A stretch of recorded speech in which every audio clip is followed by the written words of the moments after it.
Welcome to the Advanced Dual Health and Life Coach Certification. Today, we're discussing health coaching modules, more specifically addiction recovery and pain management techniques. Introduction. Addiction and chronic pain often coexist, creating a challenging dynamic for those seeking to regain control of their lives. Addiction is far more than just a chemical dependency. It's a biopsychosocial condition influenced by physical, emotional, psychological, and environmental factors. Chronic pain, similarly, has roots in both the physiological and psychological dimensions. When combined, these conditions often form a cycle where unmanaged pain exacerbates addiction and addiction worsens pain perception. Key points. 1. Understanding the roots of addiction and chronic pain. What is addiction? At its core, addiction involves a dysregulated reward system in the brain. Addictive substances or behaviors, example opioids, alcohol, and gambling, provide a dopamine surge, reinforcing a cycle of cravings and dependence. Over time, the brain relies on the substance for even basic dopamine release, leading to tolerance and withdrawal symptoms. Key insights. Addiction isn't just about willpower. Clients often need help rebuilding neurological pathways, especially those governing impulse control, stress resilience, and pleasure. What is chronic pain? Chronic pain is defined as pain persisted for more than 3 months. Unlike acute pain, which signals injury or danger, chronic pain often results from prolonged nerve sensitization where the pain signals are exaggerated. This is known as central sensitization. The overlap between addiction and pain. Studies show that chronic pain sufferers are more prone to addiction due to shared pathways in the brain system. Opioids, often prescribed for pain, are particularly risky, creating dependency in a short time. On the other hand, substance use can amplify pain signals, a phenomenon called as opioid-induced hyperalgesia. Practical example. A client with back pain may have been prescribed opioids for 3 years or over the next few years. Even the injury has healed, the nervous system remembers the pain and the emotional distress compounds it. An addiction to opioids may further interfere with the ability to sleep or engage in physical therapy. Coaching opportunity. Help the clients understand that their pain and addiction are not separate battles but a single connected dynamic. Progress often requires addressing setbacks in tandem. 2. Holistic approaches to pain management. Most clients looking to overcome addiction cannot rely on medications alone. Holistic approaches are foundations in equipping them with effective self-management strategies. Mind-body technique. You can use 1. Mindfulness-based stress reduction. As the chronic pain has a strong psychological component, mindfulness teaches the clients to observe their sensations without reactivity. Activity. You can teach the client body scan meditations where they consciously acknowledge pain without judgment. 2. Cognitive behavioral therapy for pain. This helps clients identify the thoughts that amplify pain and replace with constructive alternatives. 3. Breathwork and biofeedback. Shallow breathing perpetuates tension and sympathetic nervous system activation. Deep breathing calms down the nervous system. Somatic awareness. Techniques such as Feldenkrais or Alexander technique encourages the clients to reconnect with their body through gentle movement patterns, reducing pain signals. Lifestyle and nutritional interventions. Anti-inflammatory diet. Chronic pain often worsens with inflammation. Foods like leafy greens, turmeric, fatty fish, and ginger reduces inflammation levels, while the processed foods, sugar, and alcohol exacerbates it. Coaching tip. Guide the clients to integrate one anti-inflammatory recipe into their week and focus on progress over perfection. 2. Physical activity. Movement releases endorphins, improves circulation, and prevents muscle atrophy. Practical framework. For sedentary clients, encourage simple movements like chair yoga or swimming. Athletes recovering from addiction should focus on restorative exercises, avoiding overexertion. Sleep optimization. Poor sleep quality heightens the pain and impairs decision making, which can drive addiction behaviors. So focus on creating pre-bed rituals that reduce blue light, introducing calming scents like lavender, and encourage journaling to release mental stress. 3. Advanced techniques for addiction recovery. Helping the clients recover from addiction demands strategies that address mental, emotional, and social dimensions. 1. Trauma-informed coaching. Addiction often stems from unresolved trauma, so the clients may use substances to numb their pain or fear. Coaching role is to recognize the triggers without counseling the clients directly, so you can introduce reflective practices that encourage exploration. Encourage professional trauma therapy such as EMDR where necessary. Social and relationship interventions. 1. Build support networks. Addiction isolates individuals, so encourage the clients to re-establish trust with loved ones and seek out supportive communities. 2. Teach boundary setting. Clients may need help navigating unsupported relationships, so role-play scenarios where they assert boundaries. 3. Accountability structures. Suggest partnerships where the clients check in with their trusted friends, mentors, or you as their coach. 4. Sustainable behavior change and relapse prevention. Addiction recovery requires more than abstinence. It involves reprogramming behaviors to prevent relapse.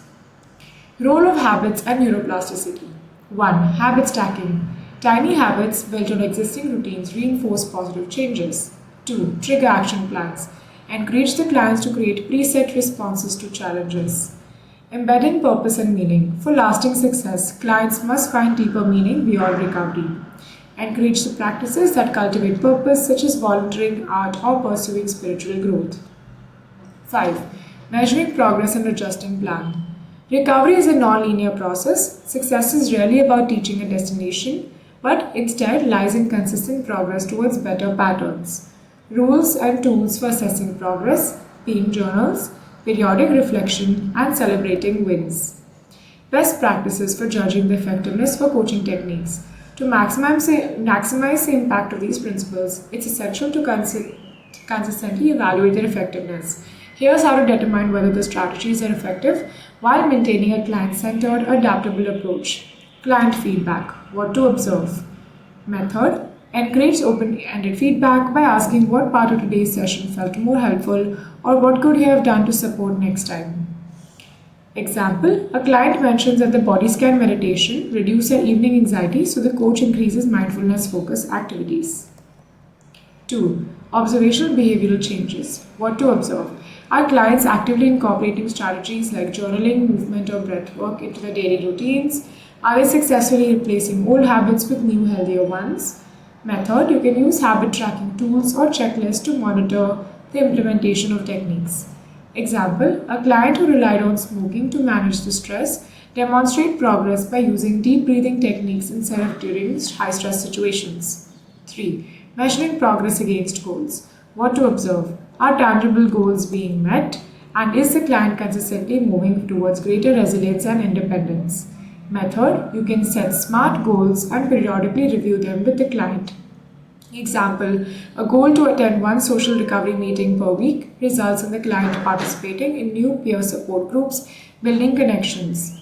Physical and emotional indicators. What to observe. Are the clients reporting lower levels of pain on self-assessment scales, and is their emotional regulation improving? Method, you can use pain logs, mood trackers, or other self-assessment tools to gauge the changes over time. Example, a client tracking their pain levels noticed a significant decline in flare-ups after adopting an anti-inflammatory diet. 5. Relapse and setback analysis. What to observe. How does a client cope with setbacks or relapses? Are they viewing these opportunities for growth? And are these coping mechanisms successfully preventing total regression? You can use and examine patterns and triggers responses during setbacks and use these insights to refine strategies.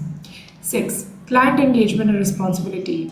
What to observe. Are the clients taking active ownership of their recovery? And do they demonstrate initiative in exploring additional self-care and personal development practices? Method, you can note actions like voluntary journaling, independent research, or experimenting with new routines as progress. 7. Longevity of changes. What to observe. Are positive changes lasting beyond the initial implementation phases? And is the client becoming less reliant on external validation and more self-sufficient? Method, conduct follow-ups at regular intervals after sessions to see if it has reduced in frequency or concluded. 8. Peer and social dynamics. What to observe. Is the client's social environment becoming more supportive of their goals, and are they actively cultivating healthy relationships and networks? Discussion. You can ask the client to discuss relationship dynamics and positive changes during reflection meetings. Example, a client who set boundaries with a negative influence reports creates greater peace and focuses on recovery. 9. Overall client satisfaction. What to observe. Do the clients describe their experiences in a positive light? Do they express gratitude for the progress in the coaching relationship? Method, you can ask questions like, what do you feel most proud of since we started working together?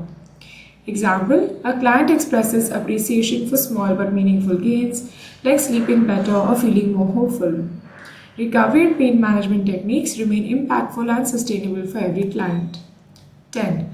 Adaptability of techniques. What to observe? Are the coaching methods adaptable when challenges or unforeseen circumstances arise? And do these techniques resonate consistently with diverse clients? Method. Evaluate each principle's flexibility by experimenting with new variations and gauging the client responses.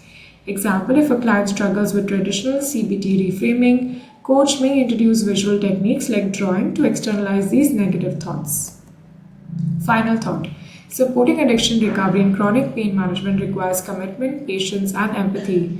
With the right mix of strategies, you can empower clients to not just survive but to thrive in ways they once thought could be impossible. Remind them that healing is a marathon, not a sprint, and you're there to guide them every step of the way. Let's have a look at the summary tables. Take a moment to understand table number 1, which looks at understanding the roots of the addiction and chronic pain. Have a look at the different aspects: addiction, chronic pain, overlap between them, and the coaching opportunities. Take a look at the table number 2, which looks at the holistic pain management techniques. Have a look at the different techniques, the description, benefits, example, and some coaching activities. Take a look at table number 3, which looks at the advanced techniques for addiction recovery. Let's have a look at the strategies, the description, example situation, key tool or methods, and some coaching focus on. Have a look at table number 4, which looks at the different social and relationships interventions in recovery. Have a look at the different interventions we can use, the description of each, details, coaching activities, and the results for the clients. And finally, have a look at table number 5, which looks at the sustainable behavior change and relapse prevention. Have a look at the behavior technique, the description, example, coaching support, and the long-term outcomes. Take a moment to read question number 1 and try to answer without looking at the actual answer. Take a moment to look at question number 2. Take a moment to look at question number 3 and 4. And finally, question number 5. Thank you.